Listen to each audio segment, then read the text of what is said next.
Hi YouTube. I got a question for you guys. So I'm gonna ask you guys this question, but I also want you guys to think about how you remember it, because I feel like that's kind of important as well. And then the question is, what is the first comic book that you guys remember reading? Now, some of you guys might remember it one way or remember it differently, just depending on what your experience was growing up with comic books. Now, if you had this really awesome experience where you were looking forward to going to the shop and you remember getting the book in your hand and your parents taking you and it's kind of like an event for you, then you can probably pinpoint it very easy because you associate emotions and people with it and stuff like that, so it's ingrained in your brain. For others, you might have been just growing up around comic books. Maybe your parents read comic books and they were just laying around all the time, and so you can't really pinpoint a certain area where it's like, oh, okay, this was the first comic book that I read. You can probably pinpoint the first significant comic book that you read, a book that kind of made you feel some type of way, and you're like, yeah, that's the one. Or if you're kind of like me, where you didn't really grow up around comic books, but you kind of slowly went into that kind of section, then it's kind of difficult to kind of pinpoint what the first one was. It was just kind of like a little by little, and maybe the first one wasn't even that great. But like I said, it's usually one that you remember that it was significant, that made you feel that certain type of way. The reason I'm telling you guys this is because as I was reading these EC horror stories, I got like a rush of memories back. Like I was like, hey, wait a minute. I remember reading something like this when I was a kid. And even though I'd never forgotten that memory, I never really associated with the first comic book that I read. And the book that I read, I don't remember the name of it, but I remember I was like about 8 years old, and I was traveling with my family on a road trip, and we must have stopped somewhere in the South. It could have been Tennessee, Kentucky, or Arkansas. I'm guessing it was one of those because I remember it was in the middle of the trip, between Texas and Ohio. And I remember, it was at night. I can't remember if it was probably early in the morning or if it was late at night or whatever. But I remember going into a rest area, and I walk up to the urinal, do my business and stuff like that. And sitting on the urinal is a comic book. Now the comic book wasn't your standard size. It was probably a pamphlet. It was long. It was a pamphlet, right? And maybe that's one reason why I never associated with the first comic book that I read. But anyways, I open it up, I flip through it, and it's a comic book. It's a comic strips. And the story, I remember it was in black and white. And I remember the protagonist was this ugly fat guy, because that's the way they drew him. The comic book story kind of took place in the course of his life from beginning to end.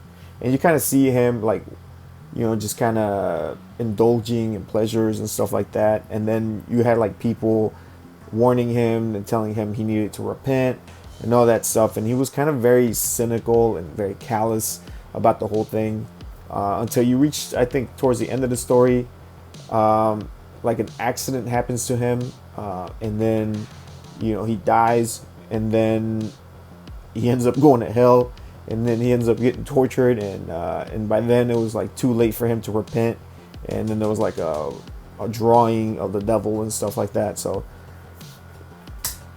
whoa.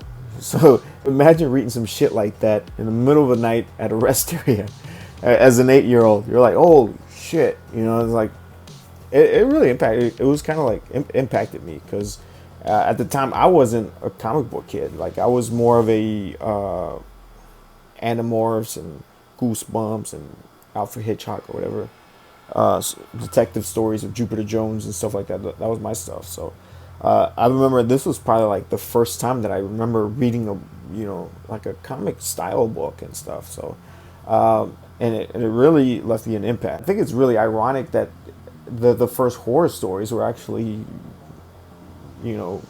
Christianity is uses that same type of storytelling method where you can see a character's doing something wrong and then they get what's coming to them towards the end. It's kind of appeals to our sense of justice and kind of you better not do this or this will happen to you. And I just think that it's kind of ironic now because you know, if you guys watch that video of me when I talk about like the seduction of the innocent and the book burning, one of the major opponents of these horror stories was actually the Catholic Church, and the people that were burning the books were like the younger audience, younger kids and stuff like that. So I don't know, I find it kind of ironic, especially because if you read like the Old Testament is like hardcore, bro, like hardcore in its strong-handed justice. And so yeah, I just find it ironic, that's all. So anyways, yeah, let's go check out the story. I'm freaking loving these. All right, let's go. All right, guys, so let's get to the story. So today we're going to be looking at The Vault of Horror #1. This looks like the reprinted cover, but awesome. We're going to be looking at this first story.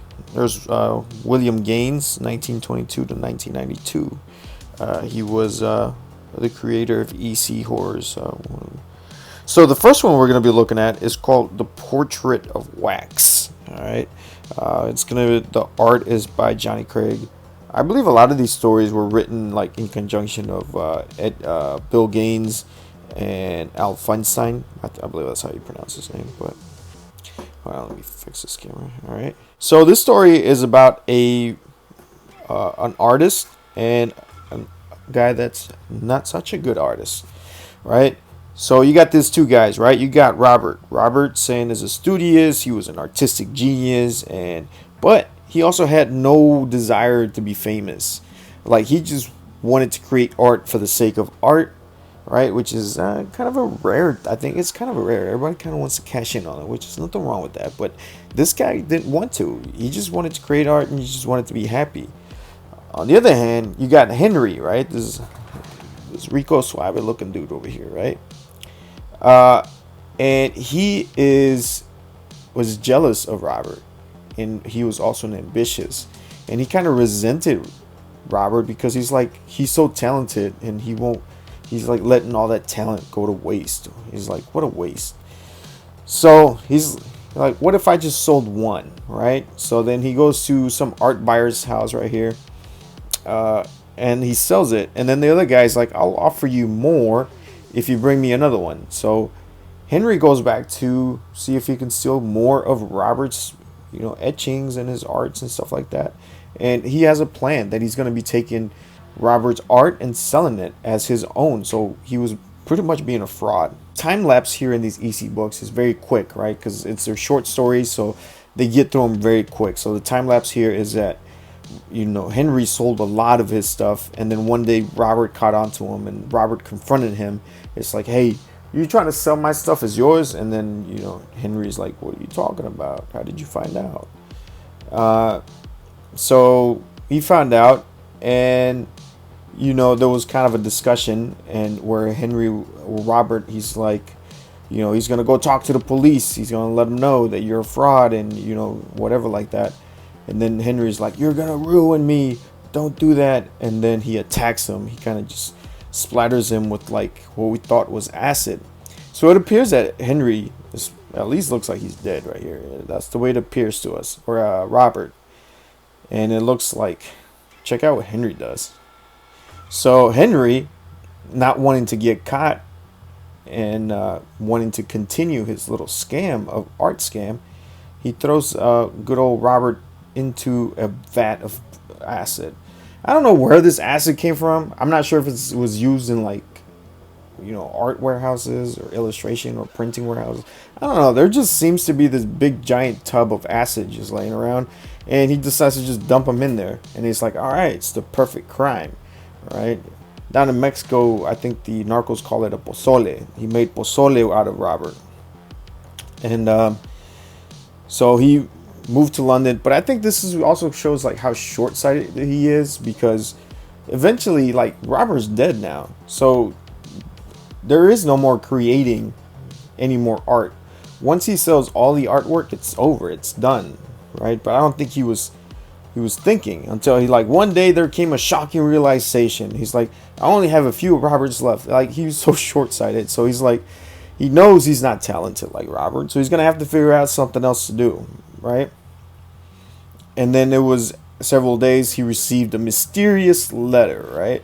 Someone saying, I have a friendship with somebody you knew. And it's like, come check out this beautiful statue, the person I made of your friend that passed away. And then first he threw it away, and then something made him get it back out right there. And he's like, maybe he sees this as an opportunity to continue his art fraud.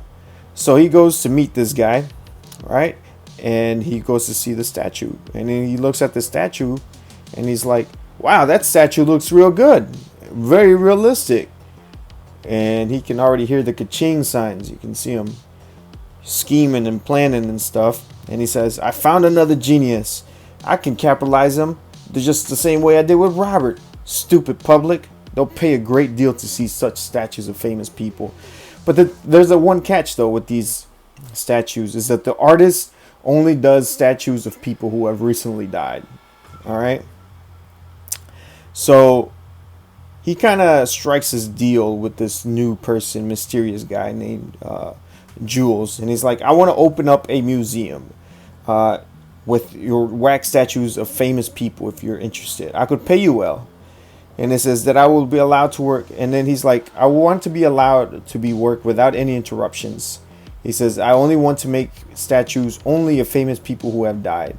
I like to think that I'm given a new life. So then he thinks he's gotten away with it, right? So he's back on the saddle. He's back on the horse. He's at it again. And everybody just kind of loves his new statues. They're like, everything is so lifelike and stuff. Everything's going swell until one day he kind of moving a statue and it kind of bumps into a door and stuff. And he notices that the wax falls off and there's an actual human hand underneath there. So then he goes to confront Jules. He's like, cheat, faker, thief. And there's a little bit of irony for you.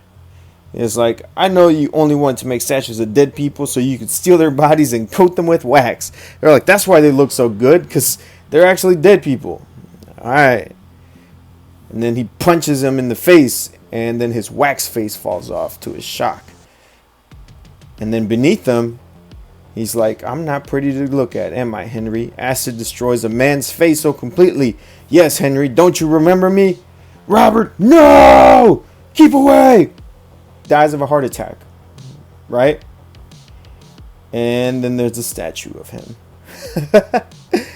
And that's what I like about these books. Like right here, this panels transition is that you don't actually see the murder. Like as the covers would suggest, especially with the later ones, where they were like more bold and more shocking, that you kind of expect to kind of open the book and be like, start seeing a lot of gore. Like a lot of movies that you see today are very gratuitous in their gore and their language and stuff, but you don't really see that here. It's kind of like all kind of implied. But I think that's like the best kind of horror too, because sometimes I feel like you can't even. I think your mind is way better at imagining horror stuff that scares you specifically than any other artist could scare you, right? So we do end up with a statue of him, which is kind of ironic, right? Because that's what he wanted. Like he wanted to be known as famous, and he wanted to be ambitious, and he wanted people to remember him and admire him. And well, now he's a statue, and you know, people people remember him now. And so again, very subtle. Again, there's always like a lesson. You kind of knew what was coming to Henry. Henry was a pretty dirtbag. He was a dirtbag, all right. And then you kind of see this sense where he's like, all right, so he got exactly what he deserved. All right. So, Werewolf Legends. Again, with these EC stories, a lot of the times it's the main characters or the people who are the monsters. I mean, we just saw like a little peek right there where you see a werewolf and stuff. But EC didn't use a lot of that. They kind of appealed to humanity's worst impulses and worst instincts. So, again, I really like this story. I thought it was kind of cool. It's probably not like the most shocking or the most horrible one, but I still think it's kind of cool, you know, because I think it has a satisfying ending, even if it's not like a happy ending, if that makes sense. Anyways, guys, you guys let me know what you guys think of the story, and if you guys got any suggestions on which ones you want me to do next, let me know. If not, man, I'm just gonna keep chugging along. Make sure to check out the other videos. I'm gonna be putting these down in the playlist for the EC classic horror stories, and make sure to check those out. I believe that I am going to be doing this as kind of a continuous, at least bi-weekly or weekly series, where I'm going to be dropping these right at the strike of midnight on Friday nights for all the ghouls that stay up on the weekends. So yeah, make sure to check that out, man. Also, if you guys are more into the regular comic book content, make sure that you check out the Poison Ivy stories that have been coming out, where I kind of review the single issues and do previews for the covers, where I talk about more traditional comic book stuff, man. And other than that, man, I'll see you guys on the next story, on the next classic. All right, peace.